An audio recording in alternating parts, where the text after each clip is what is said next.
Redação de Alberto Veríssimo, na locução Beltrão. Realização Transmundial. Não desligue, ainda temos uma pergunta.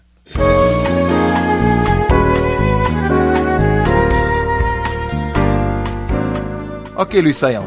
No capítulo 1 de Gênesis, vimos Deus, a criação, temos outros assuntos.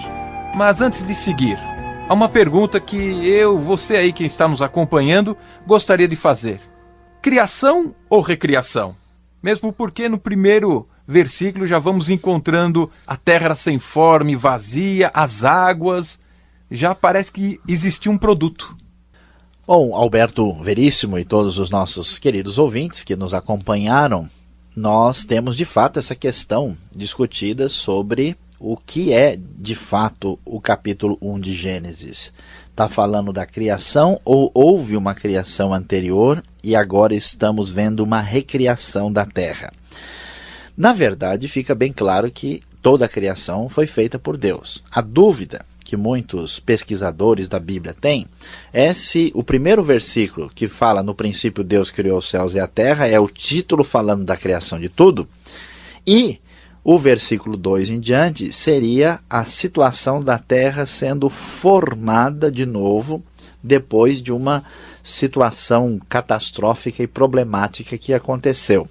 Por que estas pessoas que pesquisam a Bíblia pensam isso? Eles pensam porque acham estranho que Deus esteja criando e já esteja presente trevas, a terra esteja sem forma e vazia, e então a impressão que dá é que aconteceu algum problema entre a criação divina e o estado em que se encontra a terra agora.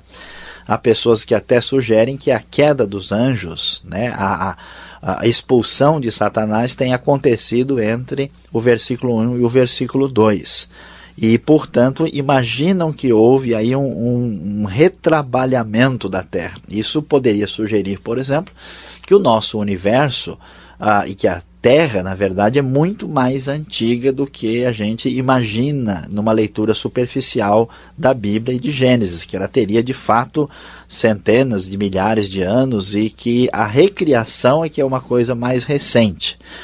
Por outro lado, devemos entender que essa sugestão, apesar de interessante, ela não tem assim tanta clareza no texto bíblico. Aparentemente o texto está falando de um processo de criação normal.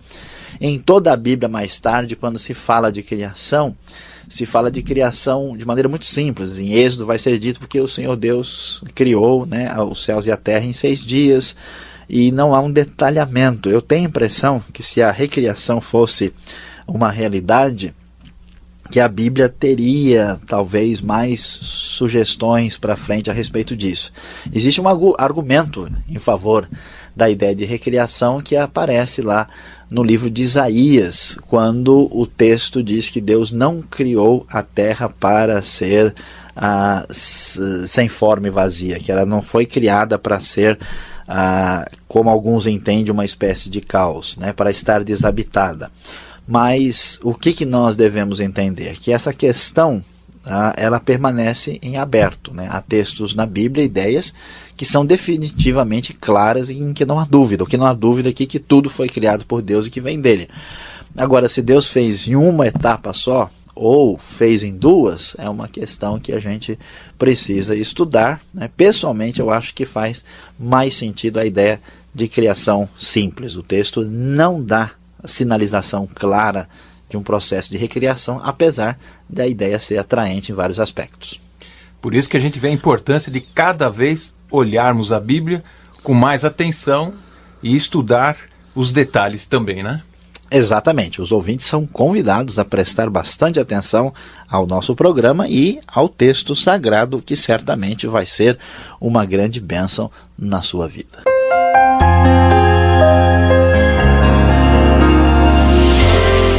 Concluindo o programa de hoje, nós devemos colocar estas palavras divinas de maneira mais prática na nossa própria vida.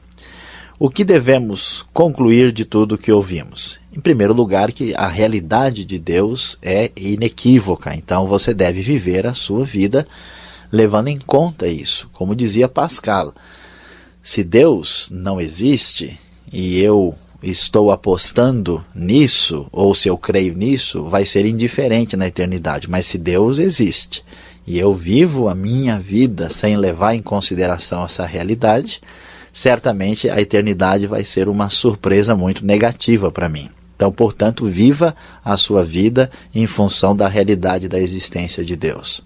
Em segundo lugar, tudo foi criado por Deus e a criação mostra a glória e a maravilha e a grandiosidade de Deus. Portanto, Deus merece ser adorado e cultuado por isso. Então você agora observe o céu, observe as estrelas, observe o sol, o mundo criado, as pessoas e veja a glória de Deus e passe a valorizar mais a pessoa de Deus na sua vida, cultuando a Deus na sua comunidade de fé.